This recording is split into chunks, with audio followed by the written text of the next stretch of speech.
Hiện nay có bao nhiêu quốc gia và vùng lãnh thổ trên thế giới? Xin chào các bạn.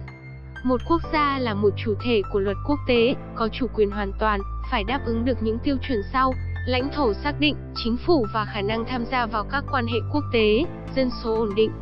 Điều này đã được quy định trong Điều 1 của Công ước Montevideo về quyền và nghĩa vụ của các quốc gia được ký kết tại Montevideo, Uruguay vào ngày 26 tháng 12 năm 1933.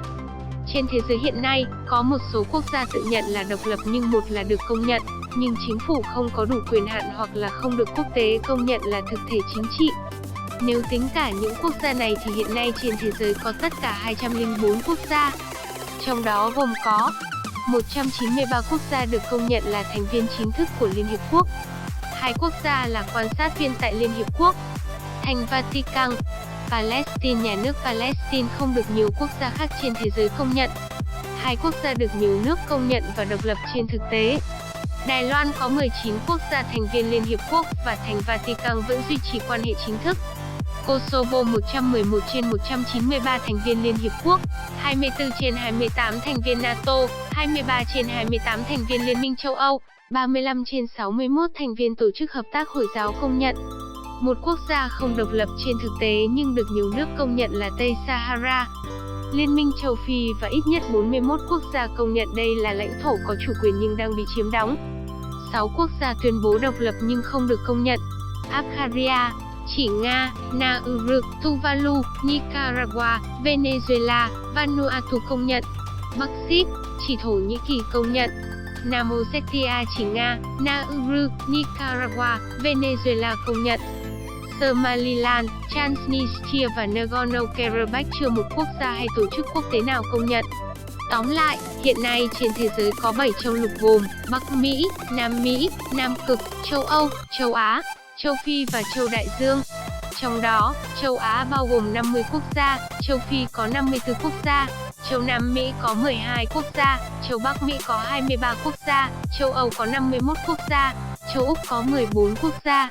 Những quốc gia giàu nhất thế giới tính đến năm 2020, top đất nước giàu nhất thế giới hiện nay gọi tên: Hoa Kỳ, Thụy Sĩ, Kuwait, các tiểu vương quốc Ả Rập Thống Nhất, Na Uy, Brunei, Singapore, Luxembourg. Top 5 quốc gia có diện tích lớn nhất thế giới. Đứng đầu về diện tích là nước Nga, Canada đứng thứ 2, Trung Quốc thứ 3, Hoa Kỳ thứ 4 và đứng thứ 5 là Brazil. Có bao nhiêu nước nói tiếng Anh? Mỗi quốc gia đều có ngôn ngữ riêng. Tuy nhiên, có đến 70 nước dùng tiếng Anh như tiếng mẹ đẻ. Ngoài ra, có những quốc gia có một số nét đặc biệt. Chúng ta cùng khám phá những nét rất riêng, rất đặc biệt của các nước này nhé. 1. Maldives là đất nước thấp nhất thế giới khi nóc nhà quốc đảo này trung bình chỉ đạt 1,8 mét so với mực nước biển. Đây cũng là quốc gia phẳng nhất thế giới. 2. Pháp có tới 12 múi giờ khác nhau và trở thành quốc gia có nhiều múi giờ nhất thế giới. Theo sau là Mỹ với 11 múi giờ và Nga là 9 múi giờ. 3. Quốc đảo Nauru là nơi có dân số thừa cân nhiều nhất trên trái đất. Hơn 95% dân số ở đất nước này lâm vào tình trạng béo phì.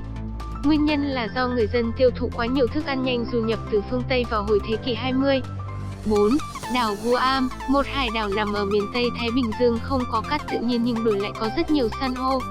Để tránh phải bỏ tiền để nhập cát từ các quốc gia khác, người dân nơi đây đã nghiền san hô đã chết trộn với dầu công nghiệp tạo thành nhựa đường để làm đường xá. 5. Tại Falkland Island xanh, có tới 500.000 con cừu trong khi dân số chỉ đạt khoảng 3.000 người. Tính trung bình mỗi người dân sở hữu 350 con cừu và xuất khẩu len là ngành thương mại chủ chốt ở đây. 6. Canada có hơn 3 triệu hồ nước, chiếm khoảng 9% lãnh thổ quốc gia này và chiếm tới 60% lượng hồ nước ngọt trên thế giới. Đây chính là quốc gia có nhiều hồ nước nhất trên trái đất. 7. Quốc gia có mật độ dân số thấp nhất thế giới chính là Mông Cổ. Theo thống kê chỉ có 4 người Mông Cổ sinh sống trên 1,6 km. Có lẽ, người dân nơi đây không mấy khi gặp được hàng xóm của mình. 8. Ấn Độ là quốc gia đa dạng nhất thế giới ở nhiều lĩnh vực như văn hóa, kinh tế, khí hậu, chủng tộc, ngôn ngữ, sắc tộc và tôn giáo. 9. Quốc gia có chủ quyền lâu đời nhất là Ai Cập. Người Ai Cập cổ đại đã thành lập chính quyền từ năm 3100 trước công nguyên. 10. Hiện nay, tỷ lệ suy giảm dân số tự nhiên ở Ukraine vào khoảng 0,8% một năm và đến năm 2050, Ukraine sẽ mất khoảng 30% dân số hiện có. quốc gia này đang trên đà biến mất nhanh nhất. Qua video này, chắc hẳn bạn đã phần nào biết được những quốc gia hiện tại có trên trái đất này mà trước giờ chúng ta vẫn chưa biết phải không? Hãy cho mình biết suy nghĩ của bạn bằng cách comment bên dưới. Nếu thích video này hãy like và chia sẻ cùng bạn bè.